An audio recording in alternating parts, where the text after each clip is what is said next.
আসসালামু আলাইকুম, সবাই কেমন আছেন?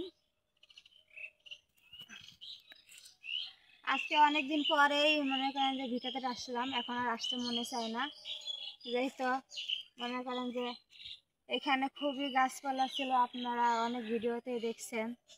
সেই গাছপালাগুলো এখন নাই, এই যে এগুলা এই করে ফেলানো হয়েছে, কাটে ফেলানো হয়েছে। এগুলো মৌসুম গাছ ছিল, কাটে ফেলাইছে। এখানে বাঁশের ঝাড় ছিল, ওগুলো সব কাটে ফেলাইছে। এখন আর আসতে ভালো লাগে না। এখানে বাগানের এখানে অনেক কিছু লাগানো ছিল, সেগুলোও সব কিছু ঝড়ে ভেঙে চুরে গেছে, নষ্ট হয়ে গেছে। আবার নতুন করে করা লাগবে। আর এখানে চাইছিলাম আমি, আমার ভিডিওতে মনে দেখছেন, আমি বলছিলাম যে এখানে আমি একটা রান্নাঘরের মতো সিস্টেম বানাবো, খুবই শখ ছিল।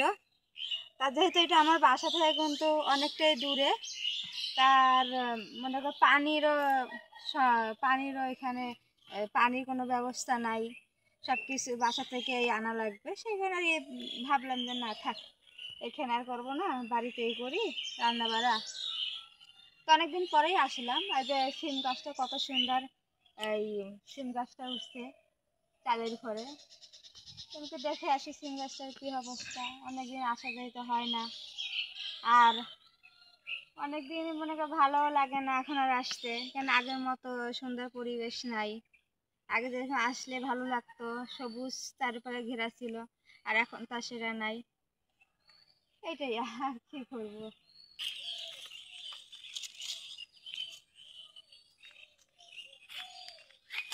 এই কিছুই নাই এখন, আর ভিতরে ফাঁকা, সব কিছুই মনে করেন যে নষ্ট হয়ে গেছে।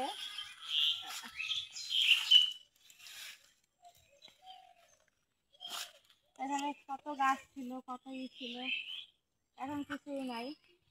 সেই আবার নতুন করে করা লাগবে। এদিকে মনে করেন যে সেই কালাই গাছ ছিল, সেইগুলো তোমার ঝড়ে পড়ে গেছে।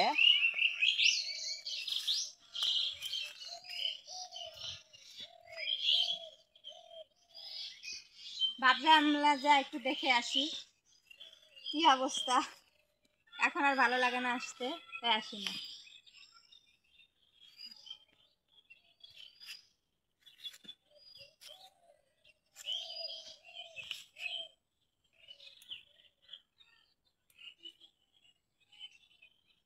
এই যে আমার ছোট মেয়ে, ওর একটু জ্বর আসছে, ভাত কিছুই খাচ্ছে না। এখন বলতেছে মা বিরিয়ানি রান্না করে দাও, বিরিয়ানি খাবে। তো এখন যে বিরিয়ানি রান্না করে দিব, তা আমি যেহেতু গ্রামে থাকি, আর এখানে আমার ঘরে সেরকম মশলা টশলা কিছুই নেই। তা এখন ওগুলো আনতে গেলেও যে তোমার 1-2 কিলোমিটার যাওয়া লাগবে। কেন গ্রামে থাকলে গ্রামে আশেপাশে কোনো জায়গার দোকান নাই, এমনি মুদিখানের দোকান টুকিটাকি বিক্রি করে সেইগুলা, এমনি কোনো নাই। তা আমি কথা, তো বাড়িতে যা মশলা আছে ওই মশলা দিয়েই রান্না করে দাও। তা ভাবতেছে ওই যেহেতু জ্বর আসছে, কিছু খাইতেও পারতেছে না, জ্বর ঠান্ডা কাশি, তো ভাবতেছে বাসায় যাই আছে ওগুলা দিয়েই রান্না করে দেই, দিয়ে বাচ্চা তো খাওয়াতে পারবে। এখন বাসায় যাব, বাসায় যায় তারপরে দেখি কি রান্না করা যায়। এই যে লেবু গাছটা কিন্তু এতটুকু আনছিলাম ঢাকার থেকে, আর এখন মাশাআল্লাহ দিলে অনেক বড় হয়েছে। এই পাতাগুলা কিছু কুচকায় কুচকায় গেছে, আবার এখানে সুন্দর নতুন পাতা উঠছে, সুন্দরই লাগতেছে। তো চলেন বাসায় যাওয়া যায়।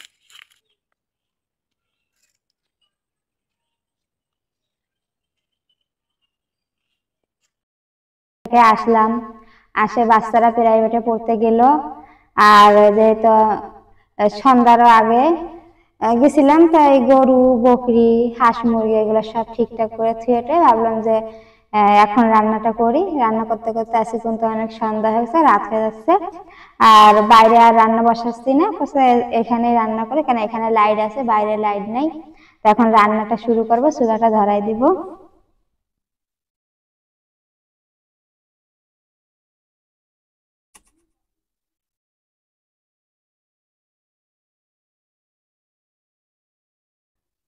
এই যে চুলা ধরে গেছে, এখন তাওয়াটা বসাই দিলাম। আর এখানে আমি এই যে বাড়িতে এসে, যেহেতু আমি ব্রয়লার মুরগি দিয়ে রান্না করব, সেই কারণে আমি মুরগিটা ভাইজা নিব। এখানে আমি মুরগির মাংস একটু লেবু আর অল্প একটু হলুদ আর লবণ দিয়ে মাখাই রাখছি।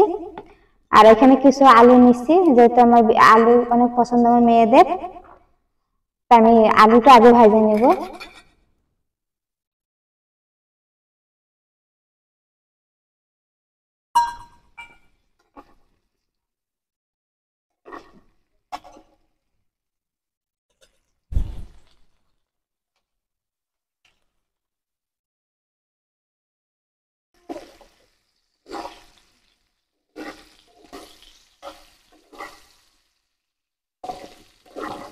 এই যে এখানে আমি যেহেতু আমার কোনো রাঁধুনি মশলা টশলা কিছুই নেই, তো এখানে দেখেন আমি এই যে কিছু কাজু বাদাম ছিল, কাজু বাদাম বাটিয়ে নিয়েছি। এখানে আদা রসুন, তারপরে জিরা বাটা, একটু মরিচ উড়ে নিয়েছি। এখানে সব দিয়ে মানে যত বাড়িতে যা মশলা আছে ওগুলো দিয়ে রান্না করব। এখানে পেঁয়াজ কাটে নিয়েছি।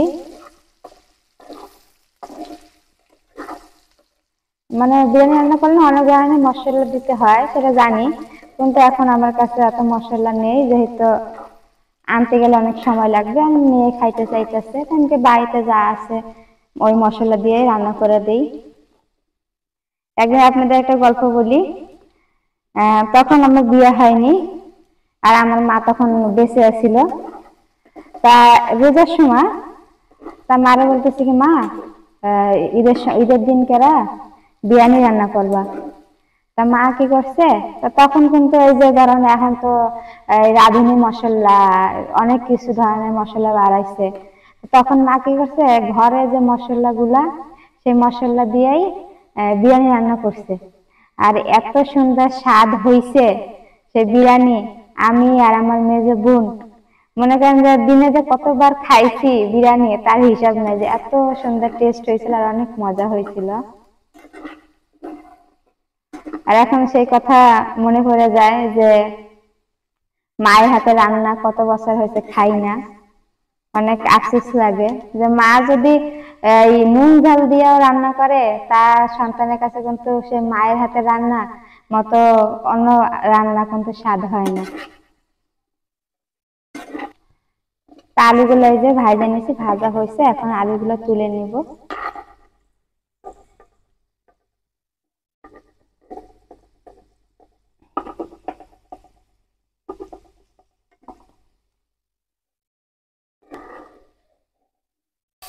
তাই আলুগুলো ভাজা হয়েছে, আলুগুলো তুলে নিলাম। এখন এই যে মাংসগুলো ভাজা নিব।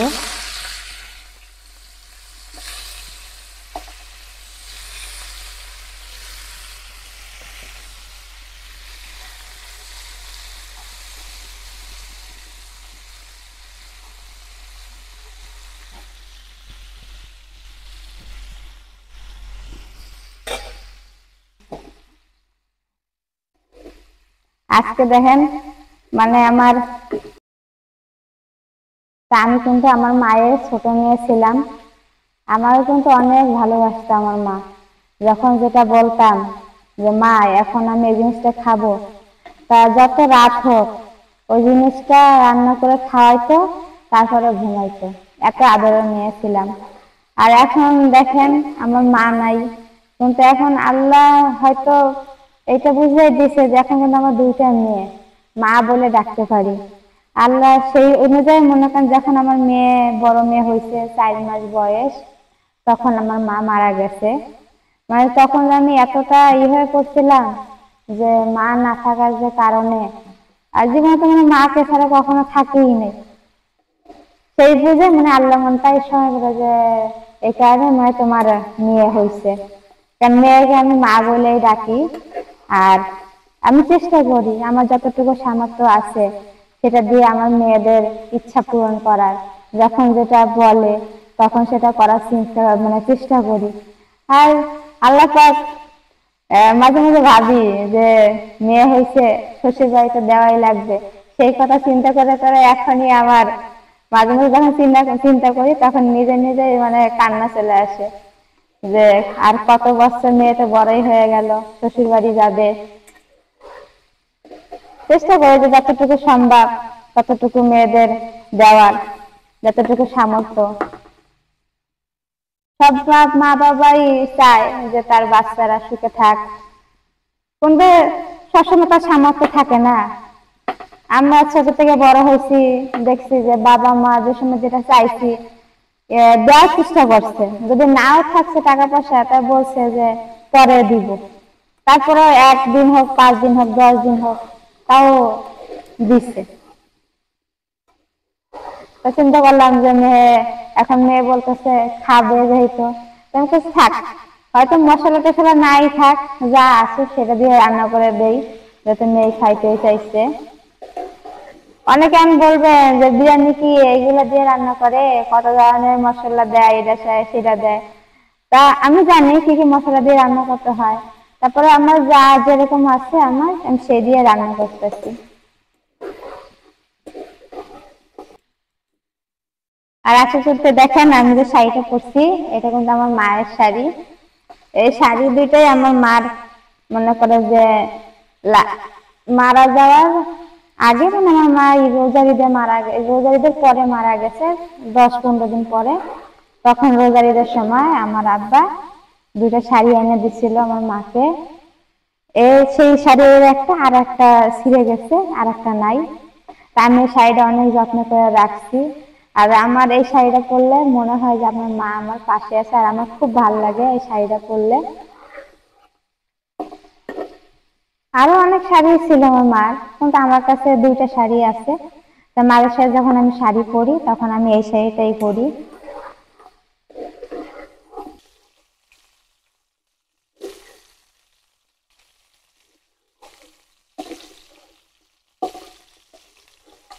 আমার যে ভাজা কিন্তু হয়ে গেছে।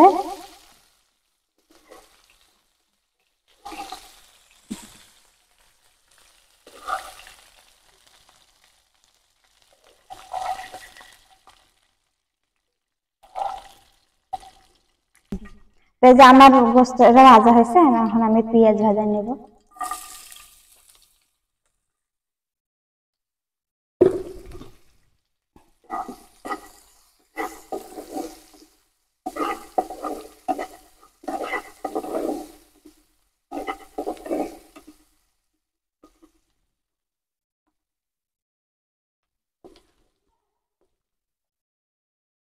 এই যে আমার পেঁয়াজটা ভাজা হয়েছে, আর এখানে যে মশলাগুলো রাখছি সেগুলো দিয়ে দেবো।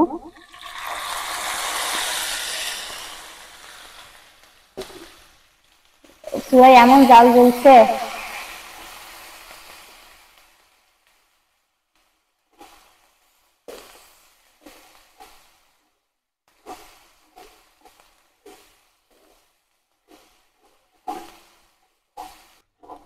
আমি এখানে এটা টক দই দিয়ে দিলাম,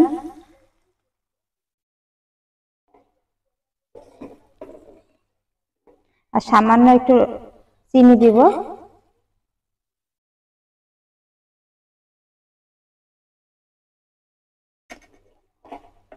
এখন মশলাটা ভালো করে কষাই নেব।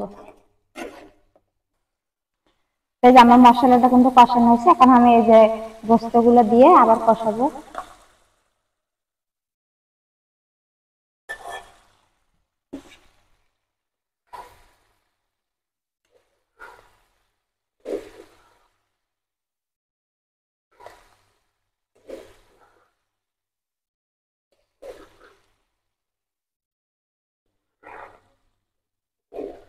আমি কিন্তু এই যে একটু কষাই নিছি, এখন অল্প একটু পানি দিব।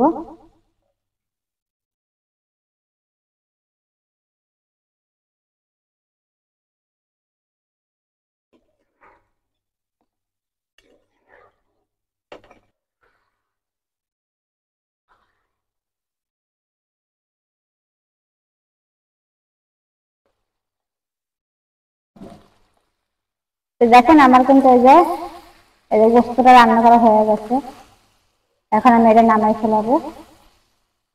তাই যে আমি পানি বসাই দিছি, পানির ভিতরে তেজপাত আর এই যে কিছু গরম মশলা, আর যে লবণ,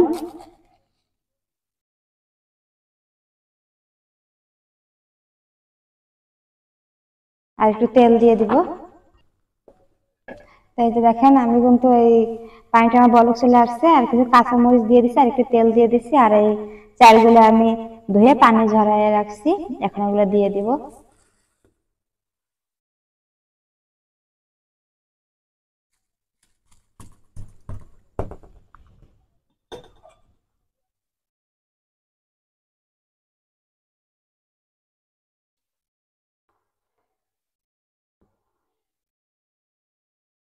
হয়ে গেছে, এখন আমি এই যে মাংস রান্নাগুলো ঢালে দিব।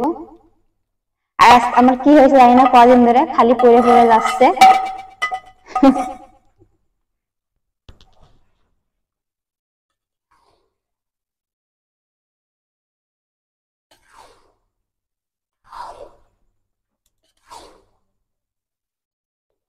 এগুলো মিশিয়ে ঢাকা দিয়ে রেখে দিব।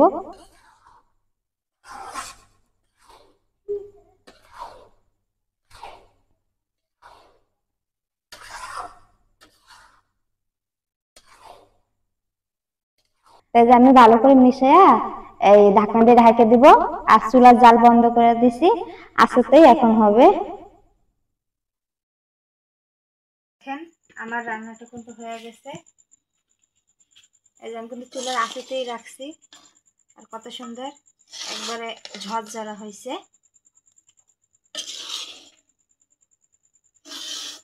আমি চুলার উপরে নামাবো না, গরমে থাকবে, খাইতে অনেক দেরি হবে। তো এখান থেকে আমার মেয়েকে তুলে দিব।